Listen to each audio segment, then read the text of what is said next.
Rasulullah Shallallahu Alaihi Wasallam, dijaga betul oleh Allah.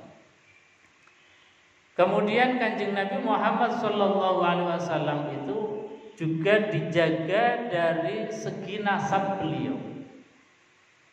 Nasab beliau itu terjaga dari sulbi-sulbi yang pernah melakukan syifah atau perzinahan, baik dari bapak ibunya, kakek neneknya, mbah-mbahnya, sampai dengan Nabiullah Adam alaihissalam, yang di dalamnya ada nutfah nubuwah. Itu tidak pernah ada yang pernah melakukan syifah. Nah, ini yang diterangkan di dalam kitab Al-Barzaji, kitab maulid yang biasa dibaca ketika maulidan. Itu ada kitab namanya kitab Al-Barzaji. Itu memberikan satu pemahaman. Kata beliau, wa akrim bihi min nasabin tahharahullahu ta'ala min sifahil jahiliyah. Awrad Zainul Iraqi, Imam Zainul Iraqi itu meriwayatkan, awrad Zainul Iraqi waridahu fi mauridil hani wa rawa, di dalam kitab Mauridul Hani. Itu beliau menjelaskan bahwasanya Kanjeng Nabi Muhammad Sallallahu Alaihi Wasallam itu terjaga nutfah nubuwahnya. Jadi wa akrim bihi min nasabin tahharahullahu ta'ala min sifahil jahiliyah. Awrad Zainul Iraqi waridahu fi mauridihil hani warwa. Terus kata beliau, tarakus sifaha falam yusibhum aru min adamin wa ila abihi wa ummi.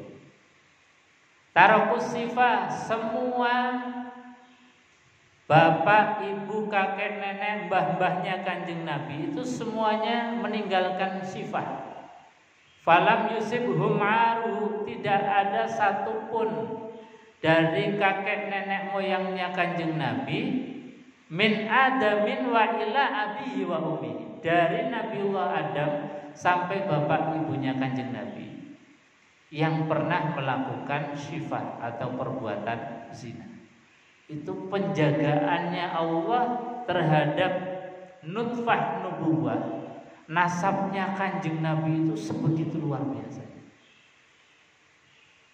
Jadi nasabnya saja dijaga oleh Allah Subhanahu wa taala, apalagi akidahnya.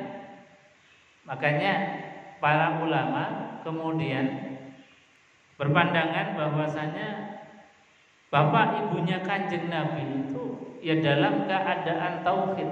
Beliau beriman, beliau orang-orang baik, beliau orang-orang soleh, meskipun dalam keadaan fatrah.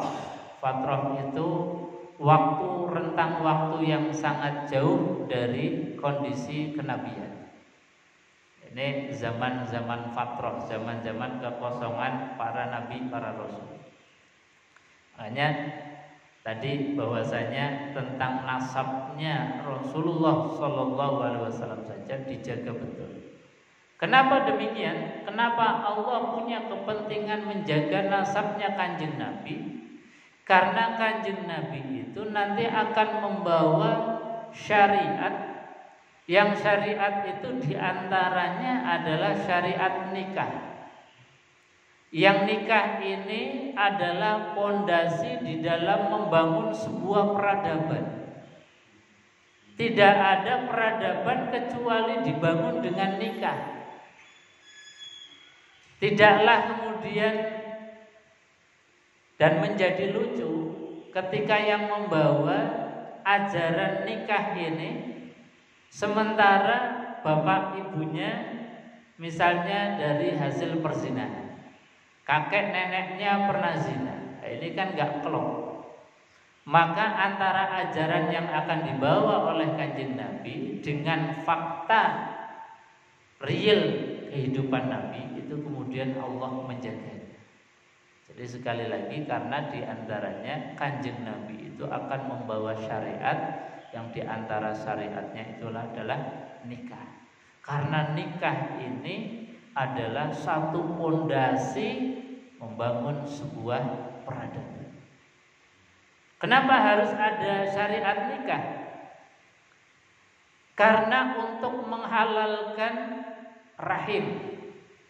Jadi seorang perempuan itu kan dititipi di dalam perutnya itu ada yang namanya rahim. Kalau ditulis dengan bahasa Arab hurufnya 3, ro, ha, dan mim. Itu derivasinya bisa menjadi rahman, bisa menjadi rahim. Jadi rahman, rahim kemudian menjadi bahasa Indonesia atau ditarik menjadi bahasa Indonesia menjadi rahim.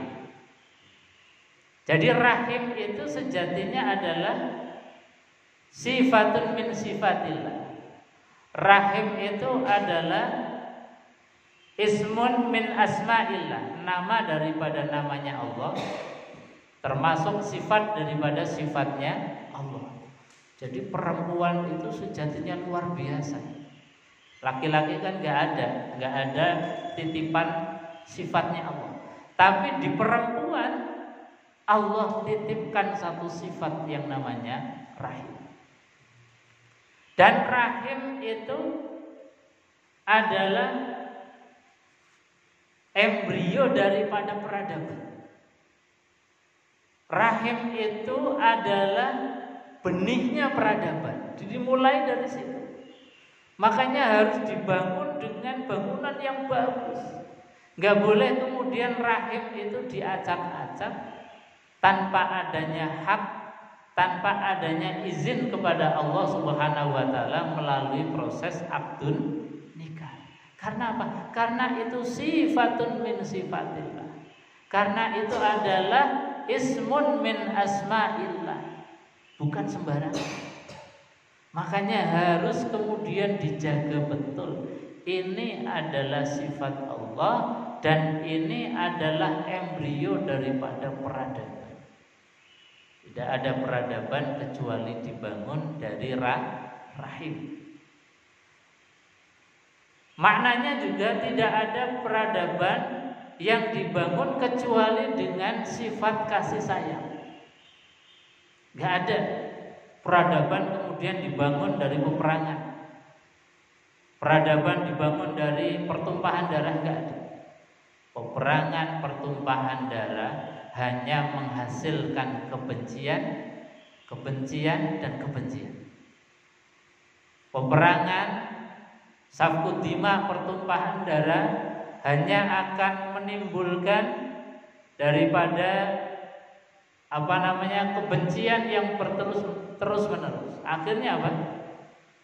Ya, selesai dari perang satu, nanti timbul perang berikut. Makanya sekali lagi peradaban itu harus dibangun dari rahim. Makanya Kanjeng Nabi Muhammad SAW mencontohkan dengan contoh yang real. Misalnya ketika beliau SAW itu mau tidak haji, berangkat dari Madinah rombongan puluhan ribu sahabat ikut. Ternyata di perbatasan Mekah itu tertahan, gak boleh masuk. Negosiasi, akhirnya ada satu kesepakatan bersama yang kita kenal dengan Sulhul Hudaybiyah atau perjanjian Hudaybiyah. Yang sejatinya perjanjian